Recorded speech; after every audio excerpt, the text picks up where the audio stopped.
최근에 이제 그 리사 제노바라는 분이 계신데 이분이 또 신경과학 박사예요. 기억과 이제 뭐 이런 망각에 대한 책을 많이 쓰시는데 이분이 이제 테드라는 토크가 있잖아요. 강연 시리즈. 거기 나와서 이제 한 것인데 여기 보면 이런 만약 당신이 85세까지 살아 있다면 둘 중에 하나다. 알츠하이머거나 그러니까 치매거나 아니면 그를 돌보는 사람일 것이다. 누구세요?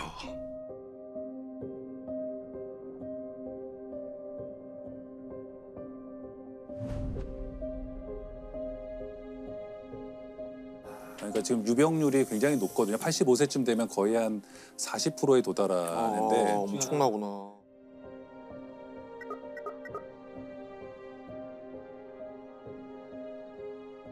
이걸 이제 케임브리지 대학에서 연구를 하는 세뮤얼 코엔이라는 분이 또 테드 토크에 나와서 얘기를 하세요. 놀라운 건 지난 100년 동안 많은 병에서 엄청난 진보가 이루어졌음에도 불구하고 알츠하이머는 1906년에 발견된 이후 지금까지 진보랄 게 하나도 없었다는 거예요. 본질적으로 달라진 게 없다. 예방, 그다음에 치료, 처방 다 안 된다는 거예요. 그리고 아직 원인도 몰라요. 그래서 이렇게 우리가 두려워하는 거예요. 굉장히 두려운 병이고 이게 제가 오늘 이제 오기 전에 통계를 봤더니 사망 원인 7위가 알츠하이머예요.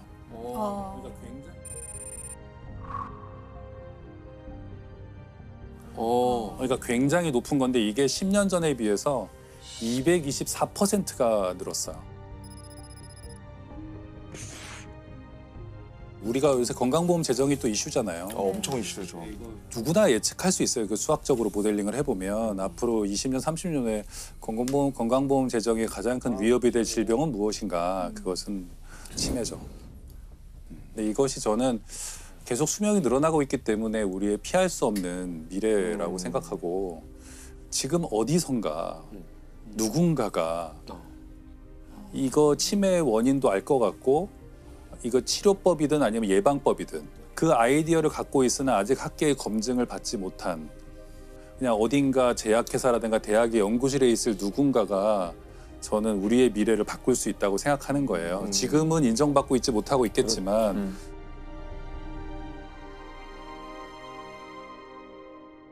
알츠하이머는 비교적 이제 근대에 발견된 질병입니다. 그래가지고 그분 얘기를 좀 하고 싶은데 독일의 그 프랑크푸르트 근처에 아우그스테 디라는 어떤 여성이 있어요. 51세 여성이에요. 이 여성이 1901년에 갑자기 남편을 간통으로 고소해요. 근데 남편은 이제 칼이라는 사람인데요. 아주 칼 같은 분이죠. 아주 칼 같은 분이죠. 예. 철도회사에서 일하는 칼 같은 분이셨는데 이 칼은 근데 어쨌든 근데 이분이 아내로부터 엉뚱한 고소를 당했잖아요. 그러니까 아내 행동이 이상한 거예요. 자꾸 잊어버리고 요리도 못하고 자꾸 실수하고 예를 들면 냄비 태워 먹고 사람들을 의심하고 막 이런 일들이 생긴 거예요. 그래가지고 정신병원을 찾아갑니다. 프랑크푸르트 정신병원을 찾아가요. 그 담당 의사가 알츠하이머예요. 알츠하이머 의사 박사. 이름이에요? 예.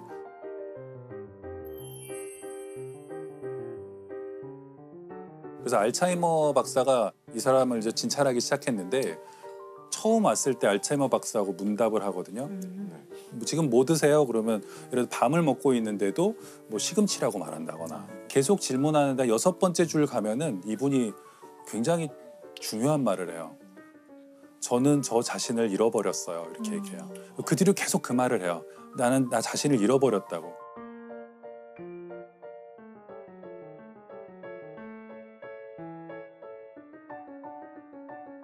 그냥 특이하다고 본 거죠. 51세 여성에게 이런 일이 일어나다니. 젊은데 아직. 상대적으로 젊은데. 그래가지고는 뭐 계속 자기 이제 연구하고 관찰하고 진찰을 하고 있었는데 이제 이 병원이 비싼 거예요. 노동자 그 가정에서는. 남편이 이제 뭐 집도 팔고 뭐 이렇게 해갖고 입원비를 대려고 노력하다가 계속 끝이 없잖아요. 네. 이 병은. 그래서 이제 그만 퇴원시키겠다 그러니까 알츠하이머 박사가 우리 병원에서 책임을 질 테니까 대신에 사망한 뒤에 뇌를 우리 쪽에 기증해달라. 이제 계속해서 치료를 하죠. 치료하고 관찰하지만 나중에는 뭐 굉장히 심해져요. 예를 들면 대소변도 못 가리고 막 심해져서 불과 한 56세쯤 되면 사망을 합니다. 그래서 뇌를 부검하게 되고 해 보니까 상대적으로 젊은 사람에 대해서 볼 수 없는 현상들이 막 발견. 뇌가 일단 그냥 쪼그라들어 있어요. 아. 그러니까 정상적으로 이런 노화를 겪은 뇌와 알츠하이머를 겪은 뇌를 보면 확연히 달라요.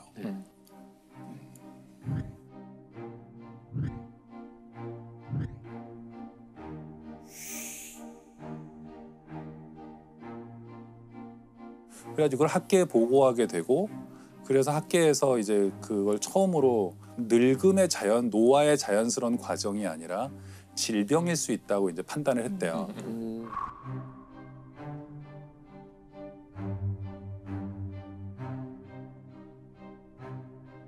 알츠하이머와 치매는 동의어인가요? 아니에요. 근데 지금 알츠하이머는 이 디멘시아의 대부분을 차지하는 빈도를 갖는 한 파트예요. 그러니까 술 많이 먹어서도 치매가 올 수 올 있는 수 있고 거잖아요. 교통사고로도 올 수 있고 혈관 뭐 뇌졸중으로도 올 수도 있고 여러 가지 있어요. 디멘시아 증상을 보이는 것 중에 대부분이 노인성에서는 알츠하이머 디멘시아 이렇게 되는데 왜 아직까지 그 말씀하신 대로 본질적인 진보가 이루어지지 않은 건가요? 알츠하이머 관련해서. 실은 이건 나이를 먹으면서 세포는 재생도 되고 네. 또 파괴도 되고 그러잖아요. 실은. 근데 유일하게 신경세포는 재생이 안 돼요.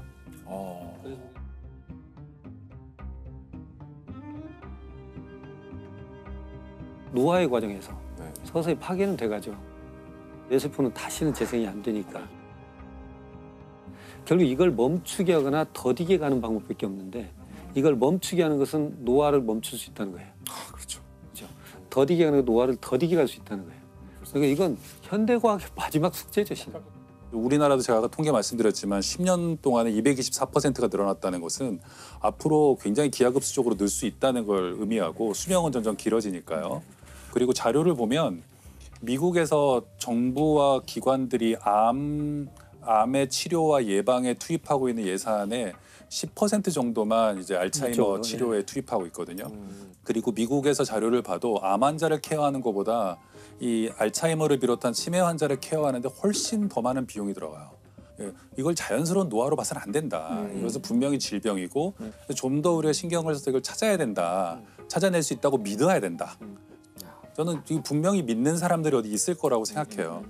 제가 또 하나 말씀드리고 싶은 것은 많은 사람들이 치매를 자꾸 기억의 문제로만 생각하세요. 아, 네, 그렇죠. 과거의 기억을 잃는다고 생각하잖아요. 과거를 잃는다고 생각하는데 가장 먼저 잃어버리는 건 미래예요. 멈춘 거죠. 끝이죠. 뭐. 뭘 해야 할지를 몰라요. 뭘 하려고 했는지를 몰라요. 계획을 세울 수도 없고 내가 여기 왜 들어왔지? 내가 오늘 저녁에 뭘 하기로 했는데 안 해요. 이렇게 되기 때문에 미래가 없어지는 거예요. 그 치매를 기억의 문제로 저희가 인식하게 된 건 미디어의 영향이 큰 것 같아요. 그렇죠. 왜 자기 뭐 아버지를 못 알아보고 아들을 못 알아보고 그 주변 사람에게 큰 충격이어서 그런 건데 그런- 저는 근데 좀 관점을 바꿀 필요가 있다고 생각하는 게 그 알츠하이머나 이런 다른 치매를 겪는 분들의 내면에 좀 집중할 필요가 있다고 생각해요. 그들은 기억의 문제보다 이제 저는 감정이 중요하다고 생각해요. 그러니까 기억을 잃어도 감정은 있거든요. 네. 그들이 늘 겪는 문제는 여기가 어딘지 모르겠다는 거예요. 그리고 늘 집이 아닌 엉뚱한 곳에 그렇죠. 끌려와 있다고 생각하고 정말 끝없는 불안과 두려움. 근데 그들이 가장 강렬하게 느끼는 감정이 뭐냐면 집에 가고 싶다는 거예요. 우리가 좀 힘든 일이 있거나 좀 고통스러운 일이 있으면 빨리 집에 가고 싶다고 그렇죠. 하잖아요. 집에 가고자 한다는 열망, 욕망 이런 것은 욕구는 인간의 굉장히 원초적인 건데 이들은 거의 한 길게는 8년에서 10년 동안 낯선 곳에 이유 없이 와 있다고 생각하고 이들이 겪는 어떤 감정적 고통이나 이런 걸 좀 생각했으면 좋겠고 제가 여기 가장 대표적인 예로 늘 드는 게 그런 거예요. 가짜 정류장이라고 네. 독일의 düsseldorf의 한 요양원에서 네. 노인들이 있는 요양원이죠. 요양원에서 가짜 버스 정류장을 만들어요. 많이 행방불명되는 게 치매 노인들이 이 집에 가고 싶잖아요. 노인들이. 아, 네. 그래서 왜 자꾸 집을 나가시지 않는데 그 집은 집이 아닌 자식들에겐 집이지만 네, 그분은 거의 집이 집이 아니라고 아닌 생각해요. 그래서 진짜 집에 가겠다고 나섰는데 갈 수가 없죠. 요양원에서도 그런 일이 일어나니까 네. 그 가짜 버스 정류장을 만들면 이분들이 헤매다가 버스 정류장에 가서 앉아 있어요. 그러면 요양원 직원이 가서 Did you ever take a bus? Have you ever taken a bus? 오늘 버스가 좀 안 오는 것 같은데 잠깐 들어가셨다가 나중에 다시 나오자고. 그러면 그분들이 들어가요, 순순히. 일단 한번 가려고는 했잖아요, 집에. 네네. 그리고 왜 나왔는지도 좀 잊어버린 분들이 많이 있고 돌아가서 주무시는 거예요. 이게 굉장히 성공적이었던 거예요. 그래서 유럽 전역의 이 그 시니어 요양원들에 이게 생겼어요. 제가 그걸 다룬 어떤 그 영상을 본 적이 있는데 네. Are you all right? Yeah, What about your family? it's just me and my dad. And he's sick. Come on, this is us. Dad, come on.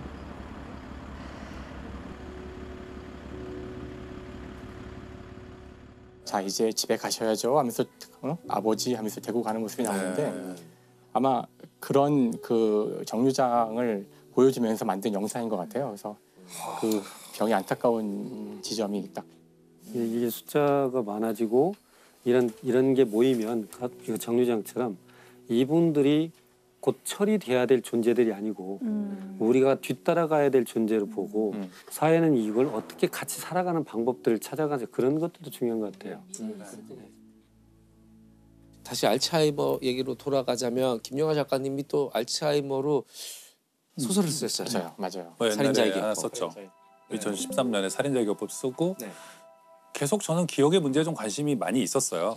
그 살인자의 기억법이라는 소설이 아마 말씀하신 것처럼 알츠하이머 환자 자체에 집중한 소설이어서 굉장히 인상적이었던 것 같아요. 그러니까 그 작중 인물 자체가 자기가 환자인데 환자인지를 모르는 상태로 엄청난 기술을 갖고 있는 사람인 거죠. 그래서 그 기술을 자꾸 사용하고 다니잖아요. 그리고 기억을 못하고 그게 되게 신선한 내용이었어요. 저는 그 소설 보면서 이제 네. 기억과 나라는 어떤 자아의 관계를 한번 생각해 보게 됐는데 내가 24시간 보는 모든 것을 다 보는 걸 다 기록하고 다 데이터를 남겨서 이걸 몽땅 다 저장해 놓으면 이게 나일까?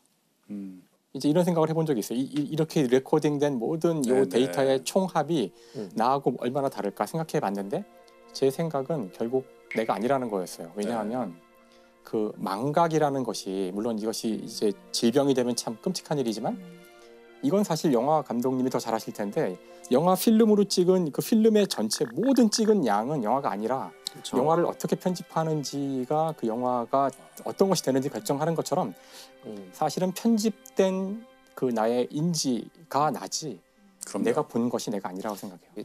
촬영이 반이고 편집이 반이다. 보통 이렇게 네. 얘기를 편집의 마술 그런 얘기들도 있고 어떻게 편집하느냐에 따라서 영화가 180도 달라지고 느낌 자체가 너무 달라지게 되니까 그러니까 사실은 망각에 우리 자아가 있는 거예요.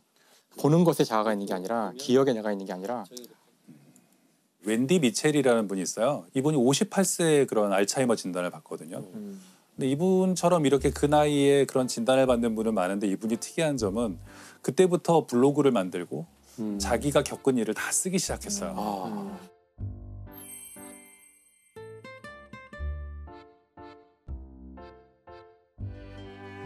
또 스카이다이빙도 하고 계속해서 어쨌든 사람들과 활동을 하고 어떤 일을 겪고 자기가 어떤 어려움을 겪는지도 쓰고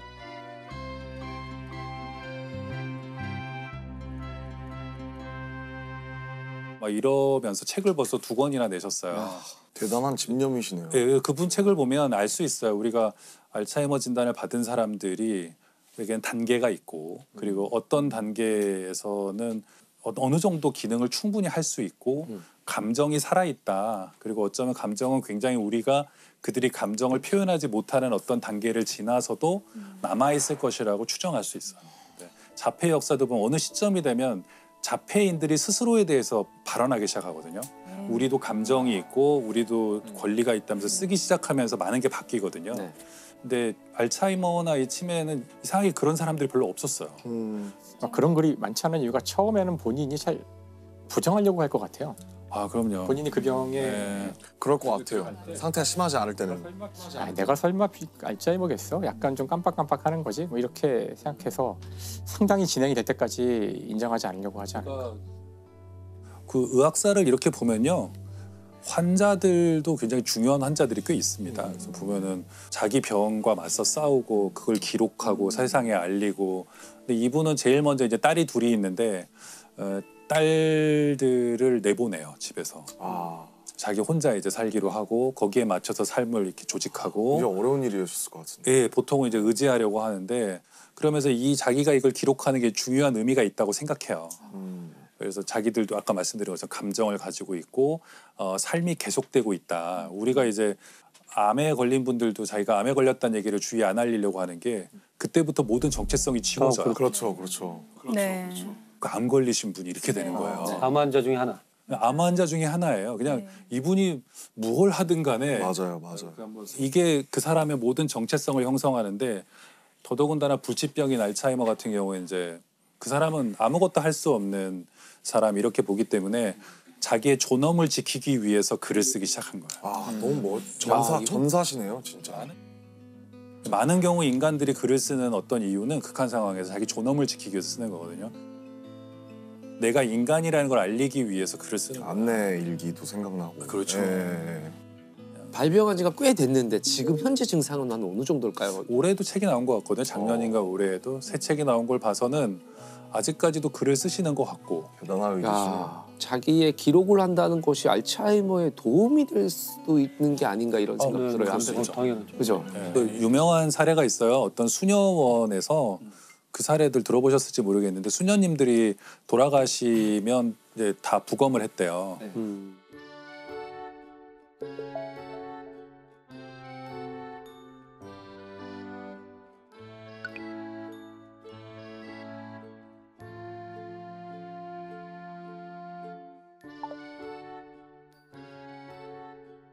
굉장히 많은 수녀님들이 멀쩡해 보이셨던 수녀님들이 이제 뇌를 열어보니까 거기에는 알츠하이머가 진행되고 있는 분들이 꽤 많았대요. 그랬는데 그럼 이분들은 왜 기도문 같은 것도 잘 외우시고 식사하시는데 문제도 없고 그러다가 돌아가셨지 봤더니 그러니까 뇌라는 게 아까 말씀하신 것처럼 이호 선생님 말씀하신 것처럼 신경세포가 죽긴 하지만 우회로를 계속 찾거든요. 그래서 우리가 이렇게 뇌에 어떤 스트로크나 충격을 받더라도 처음에는 뭐 기억을 못 하더라도 복원하잖아요. 뇌가 다른 경로로 신경세포들이 뉴런들이 이어지는데 뭐 어떻게 복원하게 됐나 이제 가설이죠. 아직 정확한 원인은 모르니까. 그러니까 활발한 사회활동. 그러니까 수녀원이라는 데가 사회활동을 안 할 수가 없잖아요. 그리고 밥도 같이 먹어야 되고 혼자 늦잠 잘 수도 없고 늦잠 잘 수 없고 휴식적인 생활을 해야 되고 대화를 해야 되고